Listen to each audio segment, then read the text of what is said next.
In the mid-2000s, while millions of people casually swiped credit cards at retail stores, one man was quietly siphoning financial data on an industrial scale.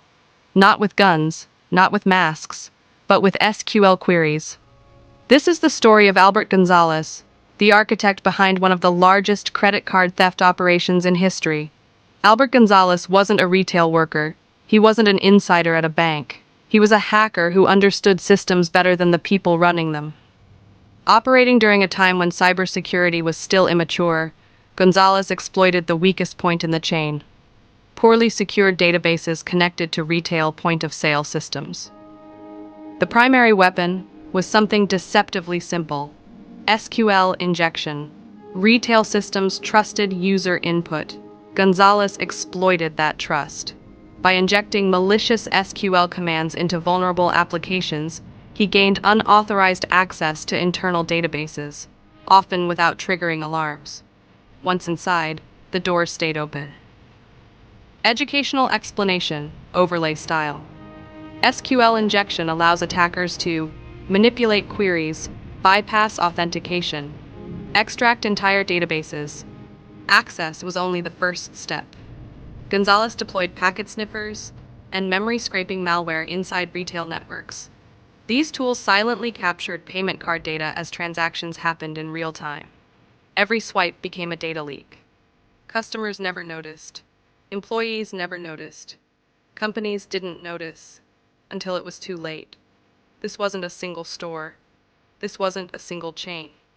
Major victims included TJX companies, Heartland Payment Systems, Barnes & Noble, numerous unnamed retailers. Together, hundreds of millions of credit card numbers were compromised, making this one of the largest breaches in history.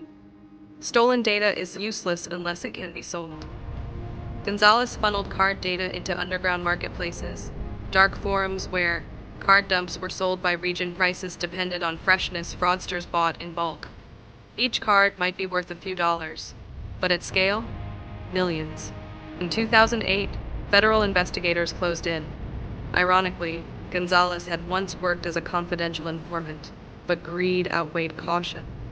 He was arrested, pleaded guilty, and faced the consequences of a cybercrime empire that had finally unraveled. Albert Gonzalez was sentenced to 20 years in federal prison, one of the harshest sentences ever handed down for cybercrime at the time. The message was clear: digital crimes carry real-world consequences. Moral 1. Security is not optional. Organizations ignored warnings. Outdated systems and weak validation enabled catastrophe. Lesson: if security is postponed, breaches are inevitable. Moral 2. Knowledge is neutral. Intent is not. Gonzalez was technically skilled. Those skills could have protected systems instead of destroying trust. Lesson: expertise without ethics becomes dangerous. Moral 3. Every system has consequences. Millions of victims, years of cleanup, permanent reputational damage. Lesson: cybercrime doesn't end at the keyboard. It spreads outward. Albert Gonzalez didn't break the system. He exposed how fragile it already was. And the real lesson? If you don't secure your systems, someone else will exploit them.